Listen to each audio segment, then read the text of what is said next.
And as soon as the road's open, I'll take you to a hospital.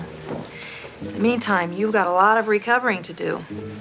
And I consider it an honor that you'll do it in my home. Welcome to WatchMojo. And today we're counting down our picks for the top 20 best and worst Stephen King movie adaptations. Look out! For this list, we're ranking the silver screen adaptations of Stephen King novels or short stories, alternating best and worst until we get to our number one pick. We'll be allowing movies made for streaming services, but saving adaptations that were developed for cable television for another day. What's your favorite King film adaptation? Did any leave you cold? Let us know in the comments. Number 20. Worst. Children of the Corn. The original Children of the Corn is certainly a cult classic in some circles, and it spawned numerous sequels on home video. Who are you? What do you want? We want to give you peace. However, it hasn't aged very well, thanks to its generally cheap appearance and long periods of tedium masquerading as suspense. The idea of he who walks behind the rose is outstanding, but the final execution leaves something to be desired. What has the Lord commanded? In the dream, the Lord did come to me, and he was a shape. It was he who walks behind the rose. The child acting is almost universally good, while leads Linda Hamilton and especially Peter Horton struggle to connect with their audience. See, what do you think you're doing? My passage. It's my birthday. You got a pretty sick way of celebrating it, pal. There's certainly some nostalgic value to Children of the Corn, but it's important not to let those rose-colored glasses cloud a modern appraisal of this film's flaws. He wants you too, Malachi. Number 19. Best. Gerald's Game.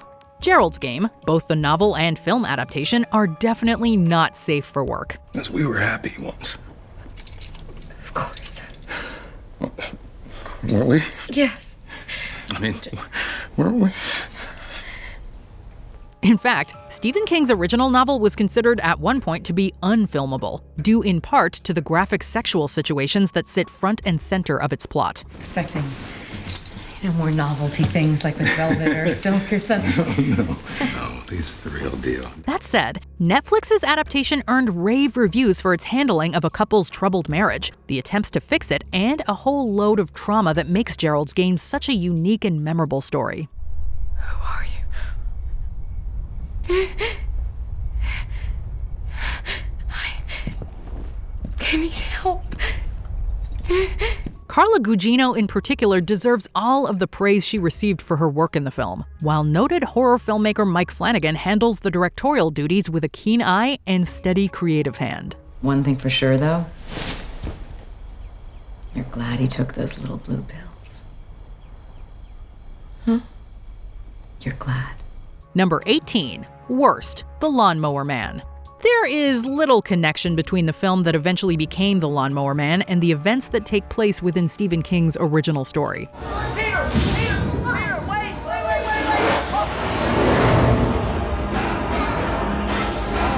In fact, King was reportedly so upset at the lack of cohesion that he successfully sued the filmmakers to get his name taken off the finished product's title. I'm going to help you, Dr. Angelo.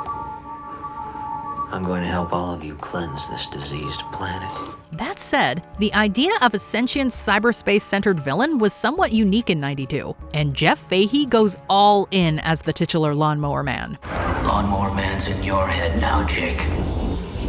There's no escape, ever. The CGI is at times surprisingly decent, and others horrendously dated, but the film on the whole feels disjointed and unfocused. The Lawnmower Man swings for the fences, but whiffs and strikes out. All this power isn't meant to be in the hands of one person. You're wrong. You need to be led, just like everyone else interfacing. Number 17. Best. 1922. Netflix strikes again with yet another critically acclaimed Stephen King adaptation, this time from the man's 2010 novella. You should just go on to your mother's in Lincoln. Leave you my father's land, I suppose? That'll never happen, Wilf. Thomas Jane has always been somewhat underrated as an actor, and he's allowed to shine here in a deliciously villainous role. 1922 is a grim tale with an equally dark ending. Two men who started the year with wives ending the year without him. Yet at the same time, the quality of the filmmaking shines through, and 1922 makes the best of its budget by creating a world that feels lived in, and that's aided by the strength of the performances. What I did for us. Now, what good are 180 acres if I got no one to pass them on to? 1922 may not be as well known as other Stephen King adaptations on this list, but maybe that will change soon.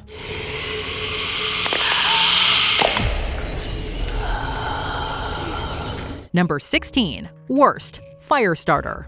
We're not sure if hopes were high prior to the release of the 2022 version of Stephen King's Firestarter. If I do something bad, will you still love me?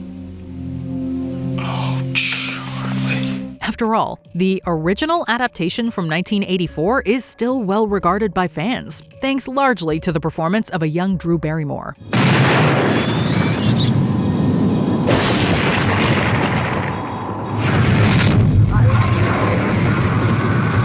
The lead actress here, Ryan Kira Armstrong, certainly seems up for the task.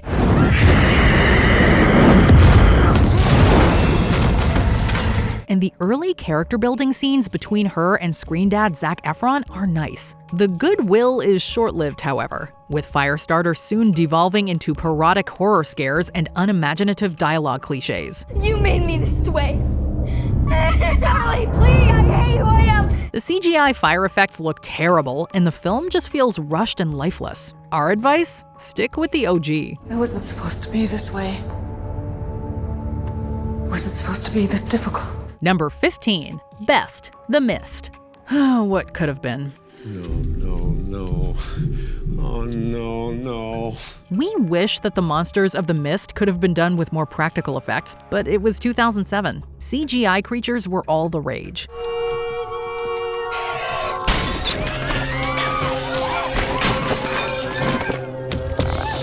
Believe it or not, however, The Mist still rules, thanks largely to the strength of its cast. Do you see? Now do you believe? This ensemble is totally game to ramp up the tension, as they're confined largely to one space. We want the boy! You give us your... You get back! Come on, get up!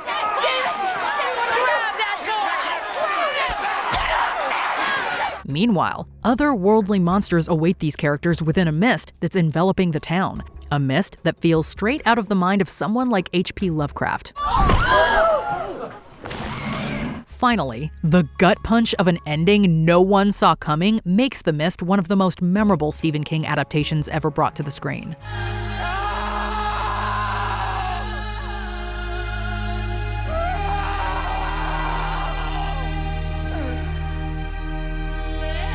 Number 14, Worst, Cell. Cell wasn't the only Stephen King film adaptation to receive a limited release in theaters, but it might be one of the most poorly conceived. It's all jumbled up, scrambled. Why don't you stick my phone in the freezer? Makes the battery last longer. The idea is very, well, of its time, as a signal broadcast over a cell phone network is turning people into mindless zombies.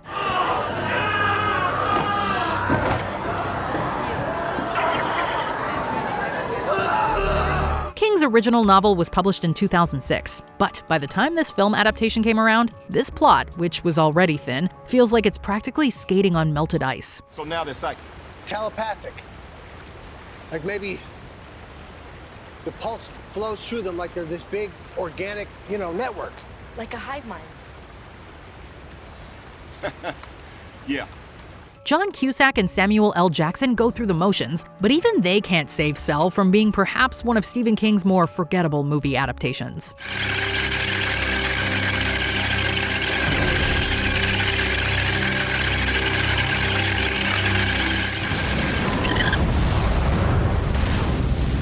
Number 13, Best, The Green Mile.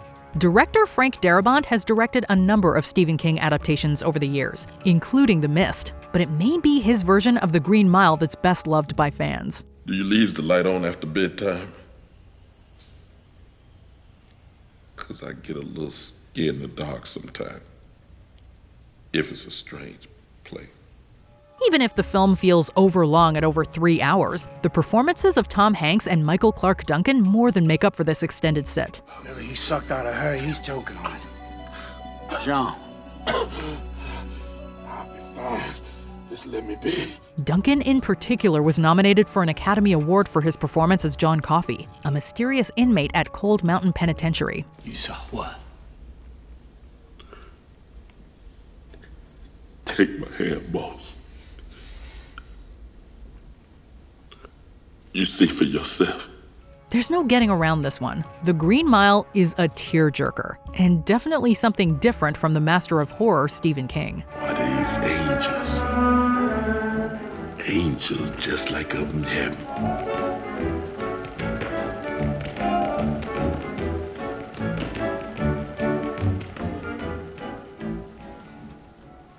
Number 12. Worst. Riding the Bullet.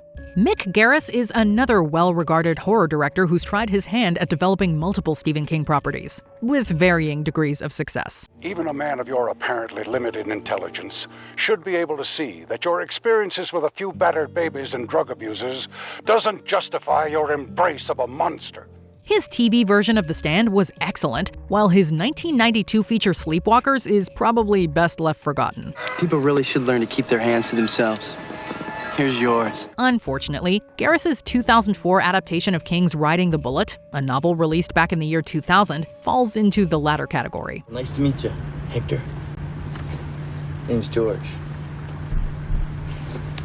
George, stop. The ghost story idea and themes of regret and fear are interesting, but the execution fails to drum up the excitement required to keep the audience invested. Riding the Bullet is an interesting failure, but a failure nonetheless. Pleasant dreams, Al!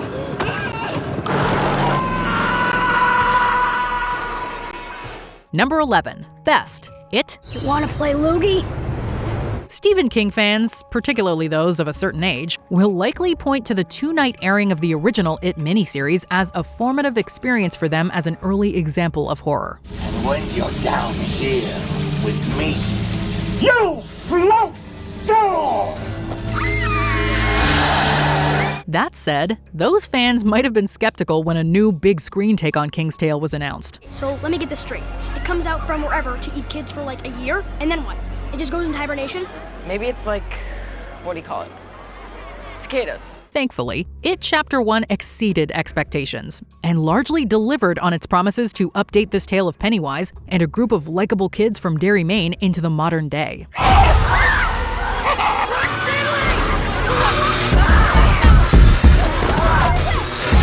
Sure, it feels more than a bit Stranger Things in scope, but this isn't a bad thing. While Bill Skarsgård's Pennywise is an admirable addition to the King horror universe. This isn't real enough for you, Billy. I'm not real enough for you? Holy shit. It wasn't real enough for Georgie. Number 10. Worst. Graveyard Shift. Many of Stephen King's older stories are simple affairs, with an equally simple execution. There's already been one accident. This place has to be cleared before another worker steps foot in this death trap. Unfortunately, that doesn't always sit well with some modern viewers, which explains why not everyone is on board with the 1990 film adaptation of King's 1970 short story Graveyard Shift. That's it. Except for the hours. Because of the heat, we only run that sucker through the night. 11 to 7. The Graveyard Shift. Even King himself didn't care for the final results, although fans of quick and cheap exploitation cinema likely enjoyed the visceral violence and sleazy thrills on display. The killer rats in the film often take a backseat to the human drama that's going on behind the scenes of a dilapidated textile mill.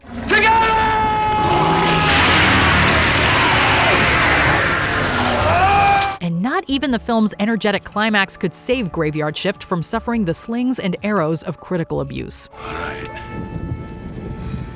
Show's over. Number 9. Best. Carrie. What can we say about Brian De Palma's 1976 masterpiece that hasn't already been said? We're all sorry about this incident, Cassie. It's Carrie! Carrie is, without question, one of the greatest horror films of its decade, full stop. Did any of you ever stop to think that Carrie White has feelings? Do any of you ever stop to think? As a matter of fact, De Palma's film is also one of the best Stephen King adaptations, full stop. I thought you said they were gonna win. Oh, Daddy! Won't even be close. I called in a few favors. Sissy Spacek is magnetic as the troubled and doomed high schooler with telekinetic powers, while De Palma's strengths as a visual storyteller are set on full display.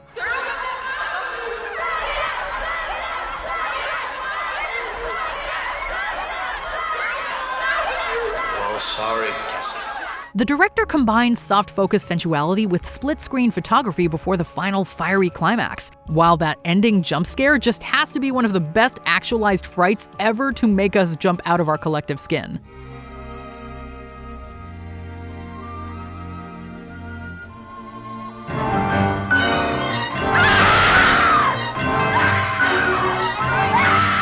Number 8. Worst. Thinner.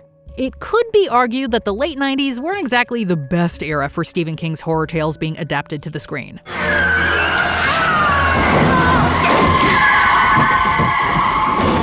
Thinner feels more like a direct-to-video effort than anything intended for movie theaters, possessing a certain laziness that struggles to get out of first gear. In the death of Suzanne Lemke, which is hereby ruled accidental, this hearing is closed. The already thin premise of a man suffering from a curse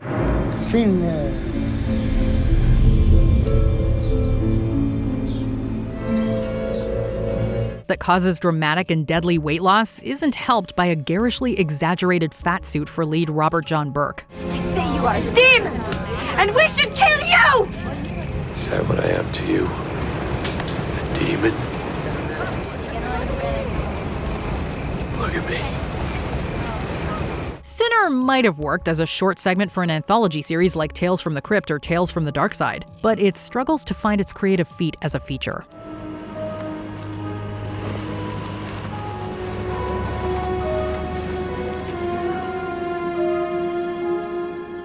Number 7. Best. Misery.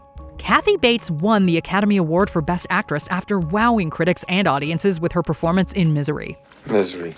Yes, I told you I was your #1 fan. Bates' captivating presence proved that Misery wasn't just about the shock value of the iconic hobbling scene, but also about the character study of a deeply disturbed woman losing touch with reality. Don't even think about anybody coming for you. Not the doctors, not your agent, not your family, because I never called them. James Caan makes a great straight man as the helpless victim to Bates' rage, an author who suffers a crippling car accident while driving home through the Colorado snow. Oh, you bought the wrong paper, Annie. I can't write on this paper, Annie. Well, I'll get your stupid paper, but you just better start showing me a little more appreciation around here, Mr. Man. King himself has never shied away from saying exactly what he thinks about most film adaptations of his work, and he had nothing but praise for the end results of Misery. I don't know what you're talking about. Ceramic penguin. Is this what you're looking for? Number 6. Worst. The Mangler. The Mangler seemed doomed from the start, right from its wonky premise of a demonically possessed laundry press. Yep, you heard that right. An immobile laundry press is the main antagonist here, and it's about as scary as it sounds. A woman's dead, Mark. It folded her like a sheet. Not even horror icon Robert Englund could assist the Mangler in reaching audiences back in 1995, although he definitely feels like he's up for the task. Breaking and entering is a serious crime, officer! Perhaps I should have you arrested, The actor's enthusiasm ultimately can't save the Mangler, however, nor can the directing prowess of the man in the chair, Tobe Hooper.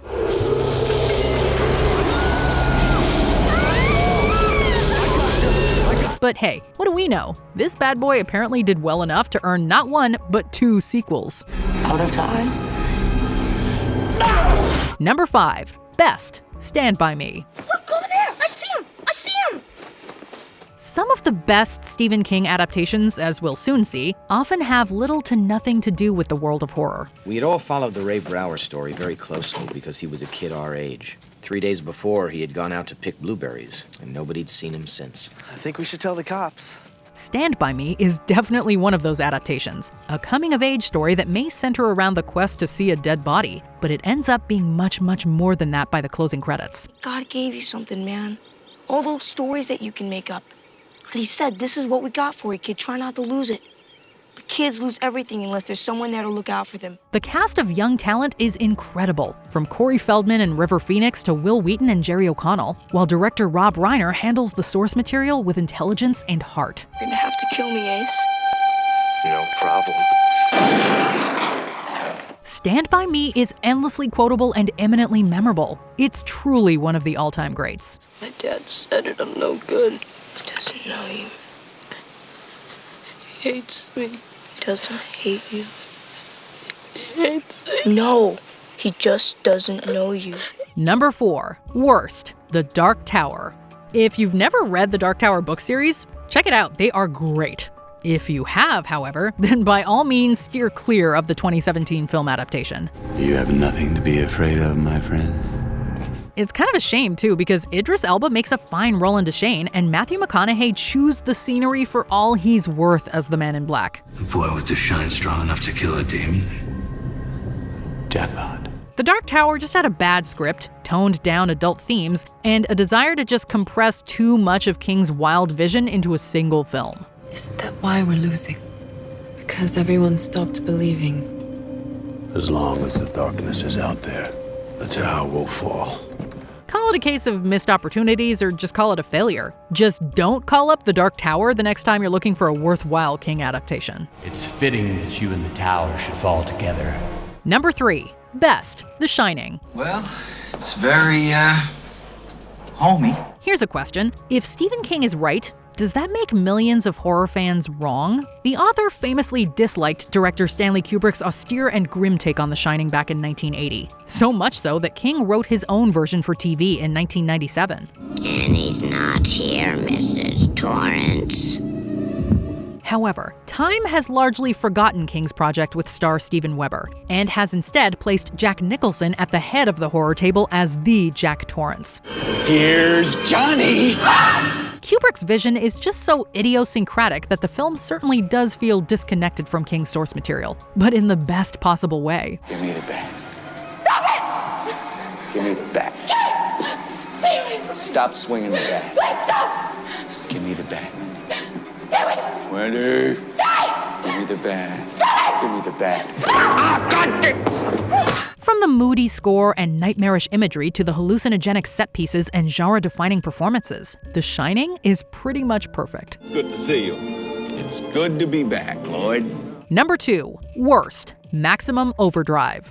Pop quiz, hotshot. Define worst. If by worst you mean tons of fun to view with friends, yet absolutely impossible to defend as a horror film, then congratulations. We're watching Maximum Overdrive tonight. Now what? King actually directed this film himself and cut an awesome trailer where he laments the lack of frights present within earlier adaptations of his work. A lot of people have directed Stephen King novels and stories. And I finally decided if you want something done right, you ought to do it yourself. Unfortunately, the directing of Maximum Overdrive took place at the height of King's substance use struggle, and it shows.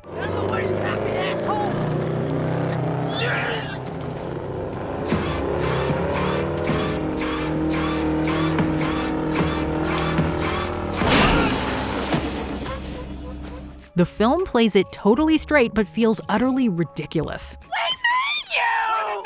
Didn't you understand? What's worse, it's tragically never even scary. Not even a bitchin' score by AC/DC can save this one.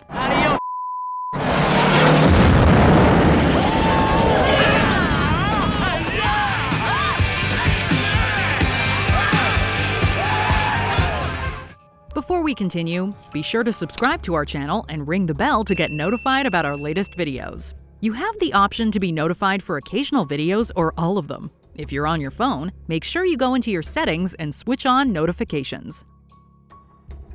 Number 1. Best. The Shawshank Redemption. Frank Darabont may have directed The Mist and The Green Mile for Stephen King, but it's probably The Shawshank Redemption that will go down as the man's defining work behind the camera. I must admit I didn't think much of Andy the first time I laid eyes on him. Looked like a stiff breeze would blow him over. For many, it's their favorite movie, and it's easy to see why. Ask you something. Why'd you do it? I'm innocent, Red. Just like everybody else here. There's just a ton of heart and soul behind The Shawshank Redemption, aided by the chemistry between its two stars, Tim Robbins and Morgan Freeman. Feel bad about it if you want to, but you didn't pull the trigger. No, I didn't. Somebody else did. And I wound up in here. The film offers proof that Stephen King is a master storyteller, not just of horror, but of humanity. I have no idea to this day what those two Italian ladies were singing about. Truth is, I don't want to know. Some things are best left unsaid. There's an ease to The Shawshank Redemption that makes it incredibly rewatchable, and a feel-good ending that brings tears to our eyes every time. Did you enjoy this video? Check out these other clips from WatchMojo, and be sure to subscribe and ring the bell to be notified about our latest videos.